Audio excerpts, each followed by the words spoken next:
The key to freedom is knowledge. Just write these principles down. The key to freedom is knowledge.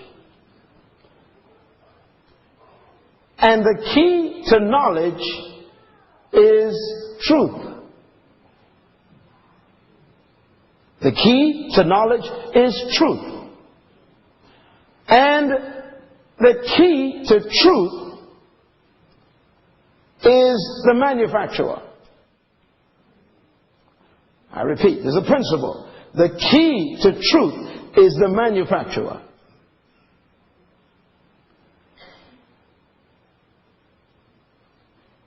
Let's talk. The greatest enemy of man is not sin. The greatest enemy of man is not Satan. The greatest enemy of man is ignorance.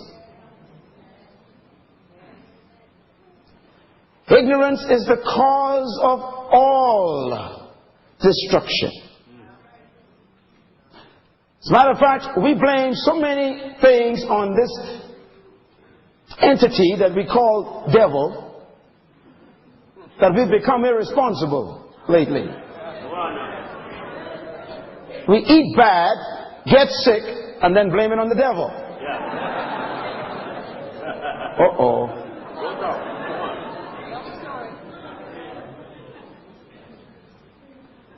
Ignorance is the major enemy of man. God says, my people perish, or they are destroyed because of a lack of knowledge. And because they have rejected knowledge, I must also reject them, and they cannot represent me. And then he goes one step further. He says, and I must also reject their children. Here's the point. If you don't know anything, and you teach your children what you know, then your children is as smart as you.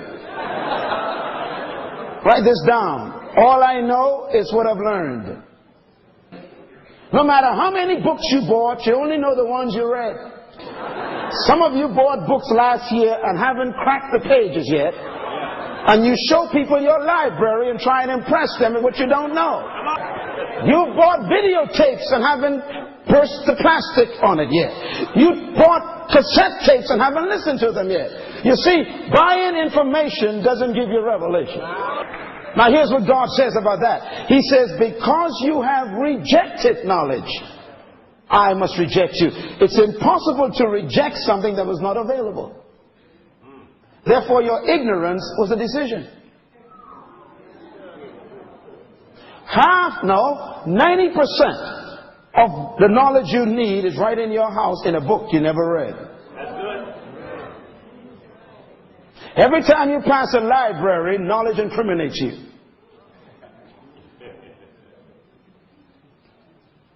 God says you are perishing because you lack knowledge. So don't blame it on the devil. Don't blame it on your mother-in-law. Don't blame it on your teacher. Don't blame it on the school system. You don't need a teacher to learn. Some of you are blaming it on the education department. You don't need a professor to make you read a book. Knowledge is the key to freedom. But the key to knowledge got to be checked carefully. I used to think that knowledge was power. That's not necessarily true. Because you can learn the wrong thing.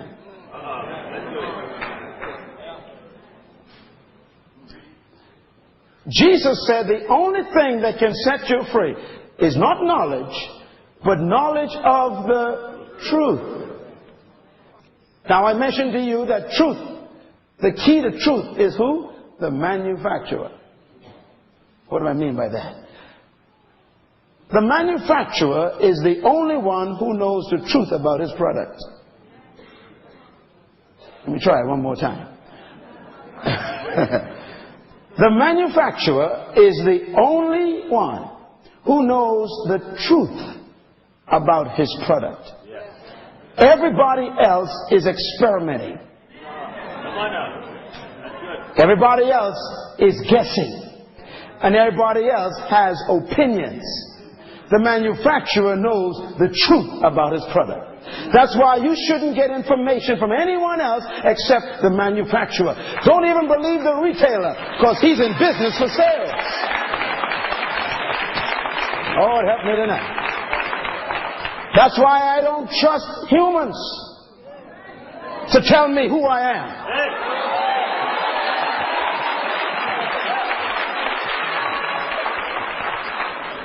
Don't depend on customers' experience to determine the value of a product, because some customers don't know how to use it. You all are slow here tonight. Many of us have literally allowed people to talk us out of good products because they abused it and it didn't work for them. Not because your marriage didn't work doesn't mean marriage doesn't work. Hello. You just didn't know how to stay married. You didn't follow the manufacturer's manual. You didn't follow the specifications. Are you understanding me? The truth about a product is only hid in the mind of the manufacturer. That's why manufacturers love for you to have their address. You're going to get this after I'm gone. When you buy a product and you open the box, you don't see the product first. You see a book first. And the book has written on it in bold letters, do not touch this product until you've read this manual completely. How many of you do that? Don't hold your hands up. And I know why you don't read it. You don't read it because you think you're smart. And because you think you're smart, that is why today you have a VCR machine in your house with 12 functions, and all you know is stop, rewind, pause, and play. Yeah, I got you. Now, tell me, why don't you know the other 8 functions? Why? Come on, talk to me. Why? Yes, why? Because you did not read the manufacturer's manual.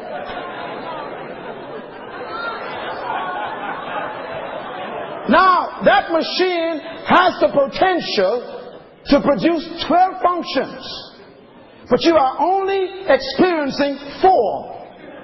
Therefore, you are living below the potential of the VCR.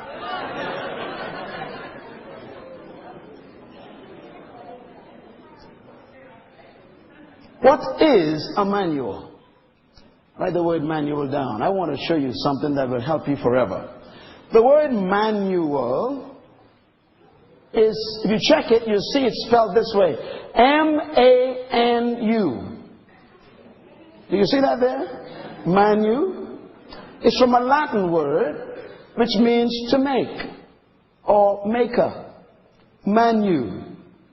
Now, if you put the word manu and put another word next to it, factor, which is the factor that manus it, which means the factor that made the product, you have the word manufacturer. Are you with me? So a manufacturer is the factor that made the product. And the book that he sends with it never comes from the retailer. Manuals are never produced by wholesalers. Manuals are never printed by customers.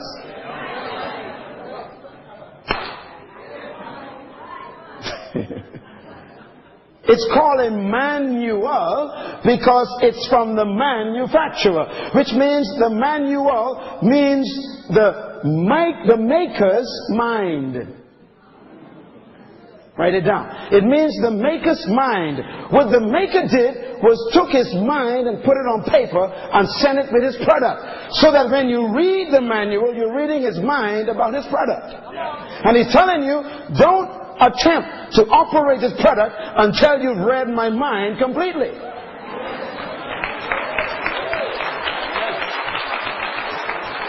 Why? Because I'm the only one who knows this product. Why? Because I made it. I designed it. I designed all of the circuits. I know the potential of my product. Now, the manual that you have with the product, if you ignore the manual, you are ignoring the mind of the maker. And if you ignore the maker's mind, then you are experimenting.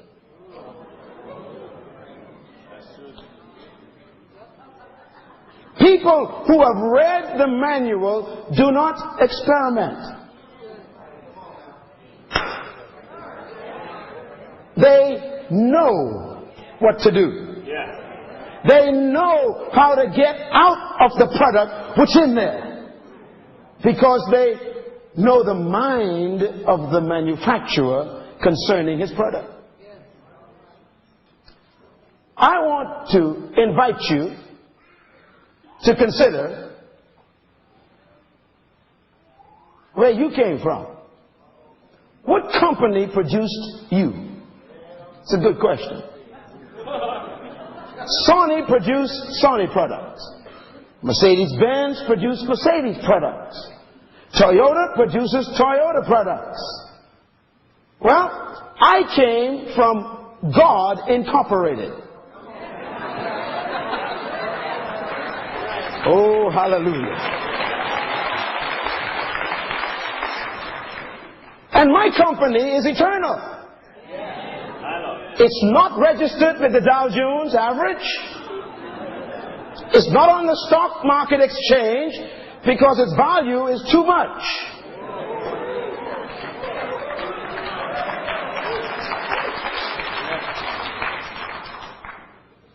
And my company that produced me is the only element that has the right to tell me the truth about me.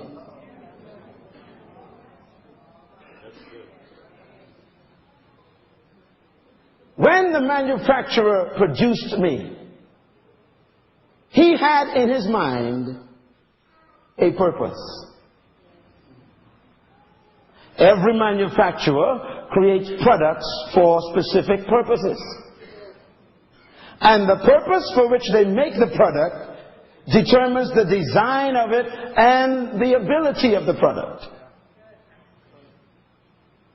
Therefore, the key to knowing a product's ability and potential is not determined by your opinion of it.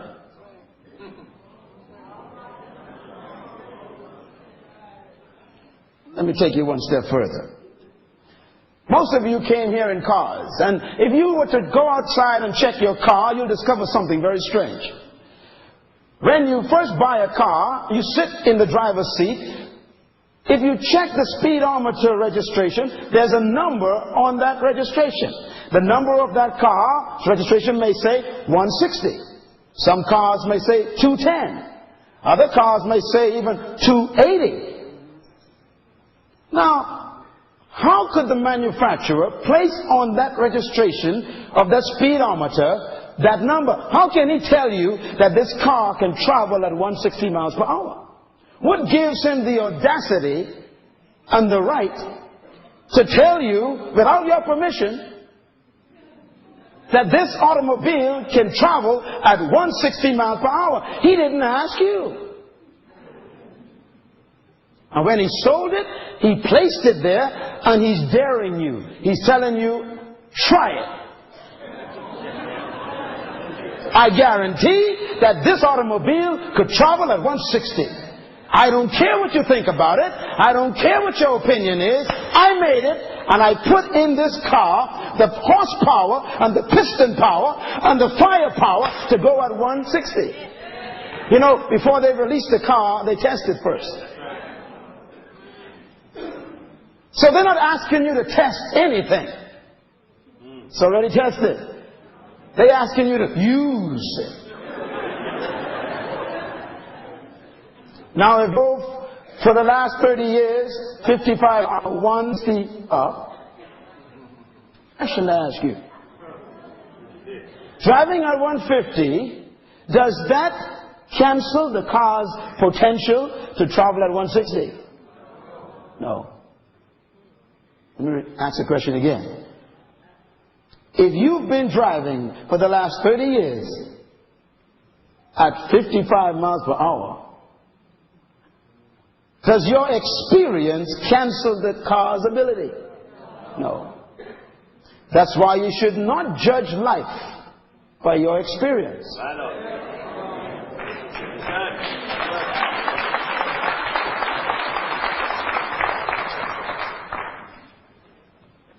If the car is parked outside and you walk up to the car and you say this.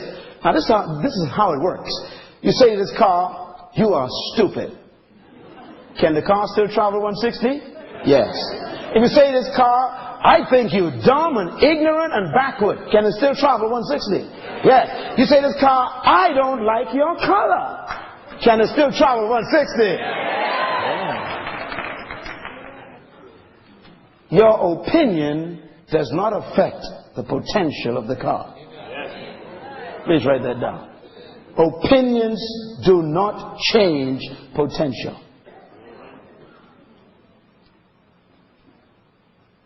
Therefore, what you think about the car is irrelevant to the car's ability. The problem is that most of us have accepted other people's opinions about us.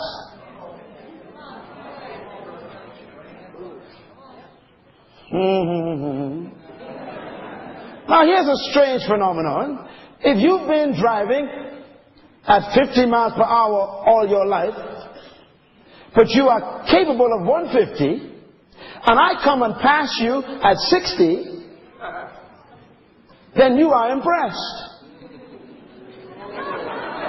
Isn't that crazy?